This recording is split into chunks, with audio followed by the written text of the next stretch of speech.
সীমান্তে যে কোনো ধরনের অনাকাঙ্ক্ষিত পরিস্থিতি রোধে বর্ডার গার্ড বাংলাদেশ বিজিবি প্রস্তুত ও সতর্ক রয়েছে বলে জানিয়েছে বিজিবি সদর দপ্তর। মঙ্গলবার এক প্রেস বিজ্ঞপ্তিতে একথা জানানো হয়। এতে বলা হয়, যে কোনো ধরনের অনাকাঙ্ক্ষিত পরিস্থিতি কিংবা অপতৎপরতা রোধে বিজিবি সম্পূর্ণ প্রস্তুত ও সতর্ক রয়েছে। বাংলাদেশের সহকারী হাইকমিশনে হামলা ও পতাকা অবমাননার ঘটনায় ক্ষুব্ধ প্রতিক্রিয়া জানানোর পর মঙ্গলবার বাংলাদেশে নিযুক্ত ভারতের হাইকমিশনারকে তলব করে পররাষ্ট্র মন্ত্রণালয়। ঢাকার সেগুনবাগিচায় পররাষ্ট্র মন্ত্রণালয়ে ভারপ্রাপ্ত পররাষ্ট্র সচিব এম রিয়াজ হামিদুল্লাহর সঙ্গে সাক্ষাৎ করেন ভারতের হাইকমিশনার প্রণয় ভার্মা। সাক্ষাৎ শেষে সাংবাদিকদের প্রশ্নের জবাবে প্রণয় ভার্মা বলেন, আমাদের সম্পর্ক বহুমুখী এবং আমরা অনেক বিষয় নিয়ে আলোচনা করি। একে আমরা শুধুমাত্র একটি বিষয়ে সীমাবদ্ধ করতে পারি না। এর আগে বাংলাদেশের সহকারী হাইকমিশনে হামলার ঘটনায় ঢাকায় অবস্থিত ভারতীয় দূতাবাস থেকে এক বিবৃতির মাধ্যমে দুঃখ প্রকাশ করে। এদিকে হামলা ও পতাকা অবমাননার জেরে মঙ্গলবারও বাংলাদেশের বিভিন্ন স্থানে প্রতিবাদ ও বিক্ষোভ কর্মসূচি হয়েছে।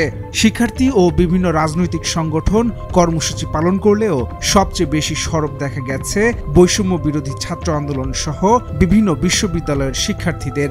বিক্ষোভ সমাবেশ থেকে বক্তারা হামলার ঘটনার তীব্র নিন্দা জানিয়ে ভারতকে ক্ষমা চাওয়ার দাবি জানান। একটি সংগঠন ঢাকায় ভারতীয় হাইকমিশনের সামনে বিক্ষোভ কর্মসূচি ঘোষণা করলেও পরে সেই সিদ্ধান্ত থেকে সরে আসে। তবে সোমবার রাত থেকেই ঢাকার বারিধারায় ভারতীয় হাইকমিশন ও কূটনৈতিক জোনে কড়া নিরাপত্তা ব্যবস্থা গ্রহণ করতে দেখা যায়। এমন পরিস্থিতির মধ্যে সোমবার পশ্চিমবঙ্গের বিজিবি নেতা ও বিধানসভার বিরোধী নেতা শুভেন্দু অধিকারী বাংলাদেশের অন্তর্বর্তী সরকারের প্রধান উপদেষ্টা ডক্টর মোহাম্মদ ইউনূসকে কড়া হুঁশিয়ারি দিয়েছেন।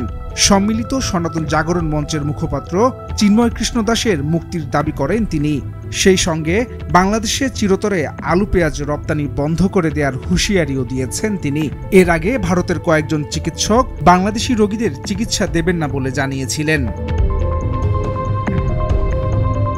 ছাত্র জনতার অভ্যুত্থানের মুখে শেখ হাসিনা দেশ ছেড়ে ভারতে আশ্রয় নেয়ার পর থেকে অস্বাভাবিক অবস্থার মধ্য দিয়ে যাচ্ছে ঢাকা দিল্লি সম্পর্ক। বিশেষ করে চিন্ময় কৃষ্ণ দাস গ্রেপ্তার ও সংখ্যালঘু সম্প্রদায় নিয়ে অতিরঞ্জিত খবর প্রচার করছে ভারতীয় মিডিয়াগুলো। হাসান শাব্বির, ভোরের কাগজ।